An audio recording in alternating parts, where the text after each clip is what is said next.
Hi friends, இன்னைக்கு நம்ம எம்பத்தி versus sympathy இதுக்கு நம்ம என்ன டிஃப்ரென்சஸ், எப்படி நம்ம அதை யூஸ் பண்ணிக்கலாம் நம்மளோட லைஃப்ல அப்படிங்கிறது நம்ம பார்க்கலாம்.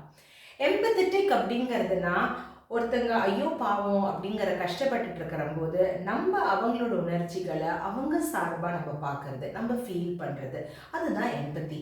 இந்த எம்பத்தி ரொம்ப யூஸ்ஃபுல் ஃப்ரெண்ட்ஸ். ஏன்னா இன்னைக்கு காலகட்டத்தில் நம்ம ஒரு நல்ல பாண்டிங் இருக்கணும், ஒரு கொலாபரேட்டிவாக இருக்கணும்.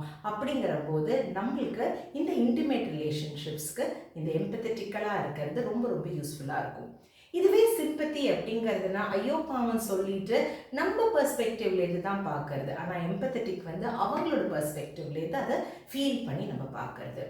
சிம்பத்தியும் ரொம்ப யூஸ்ஃபுல் ஃப்ரெண்ட்ஸ். ஏன்னா ஒரு கொலாபரேட்டிவாக ஏதாவது வேலை செய்யும் போது, ஒரு கோஆப்ரேட்டிவாக நம்ம பண்ணும்போது, ஒரு ஒர்க் பிளேஸில் நம்ம இருக்கும்போது மற்றவங்களுக்கு ஒரு ஹெல்ப் பண்ணுற ஒரு டெண்டன்சி இருக்கிறதுக்கு நம்மளுக்கு சிம்பத்தி ரொம்ப யூஸ்ஃபுல்லாக இருக்கும். ரெண்டுமே அவசியம் ஃப்ரெண்ட்ஸ். சிம்பத்தட்டிக்கலாகவும் இருக்கணும், எம்பத்தட்டிக்கலாகவும் இருக்கணும். ஆனால் எம்பத்தி என்றைக்குமே ஒரு க்ளோஸ் நெட்டு, ஒரு பாண்டு நம்மளுக்கு உருவாக்கி கொடுக்கும்.